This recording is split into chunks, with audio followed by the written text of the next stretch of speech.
Hi there folks, this is Carroll here, alias the Warrior Unknown if you've ever watched any of my videos on YouTube. Today in this piano tutorial I want to show you how you can make like 5-finger exercises more interesting to play.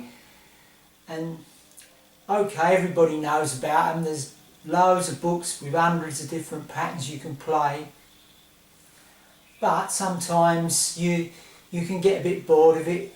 But I'm going to show you a way anyway how you can make them a lot more interesting to play.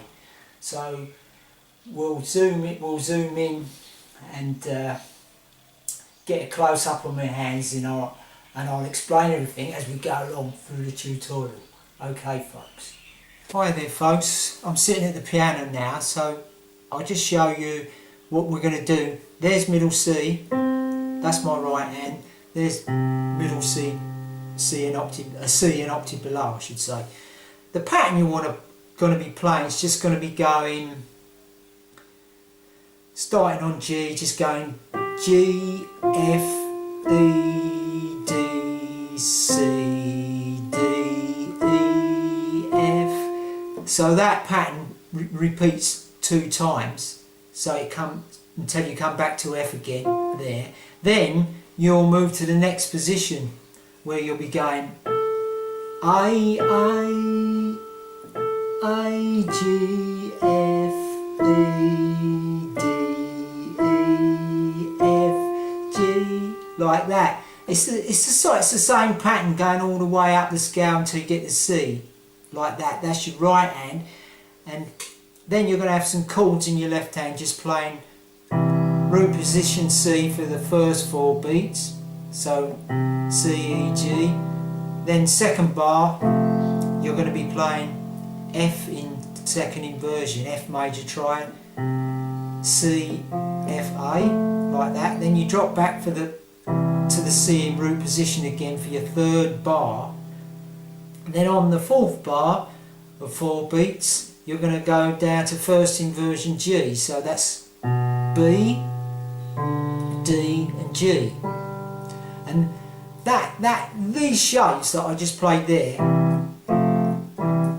all we're going to be doing is moving them up the scale like that, in this fashion.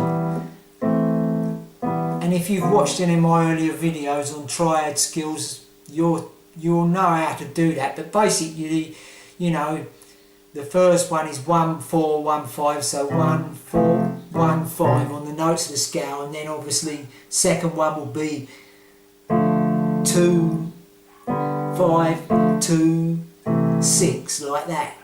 D minor, G, D minor, A minor. But it's all the same shapes so it's very easy to learn those shapes.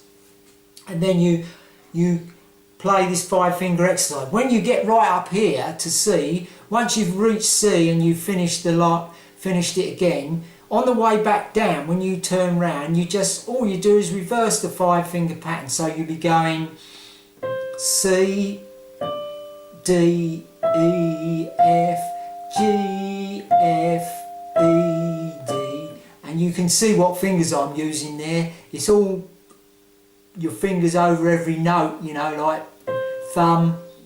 So you're just using all the fingers of your hand, all 5 fingers, your thumb and but you can see by watching. And on the way down, obviously, you're just going to be going, going to be going like this. 2, 3,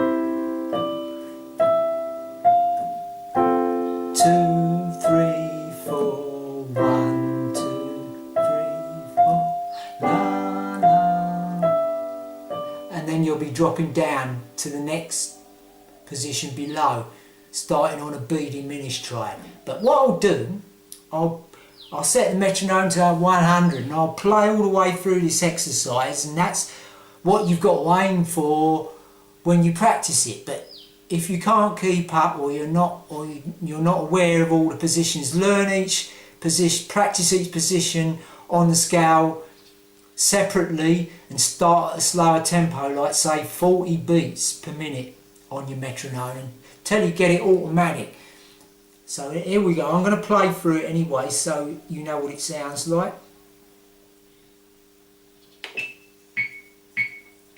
1, 2, 3, 4.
So there you are, folks. That's what it sounds like when you play all the way through it. And like I say, just aim to get the notes as clear as you can, and you can practice different dynamics like soft or soft, loud and staccato.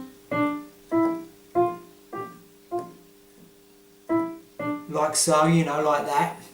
And also you want to practice your left hand doing the same exercise, so you would go something like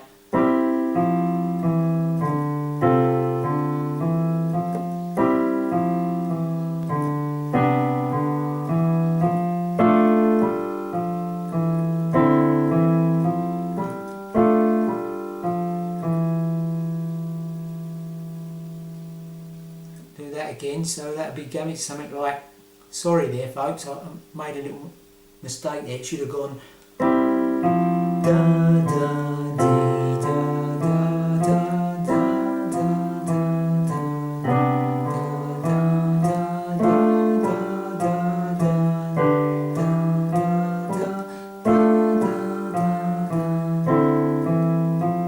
And obviously if you was coming down, you'd just reverse that, so you'd be going slowly there, just to show you.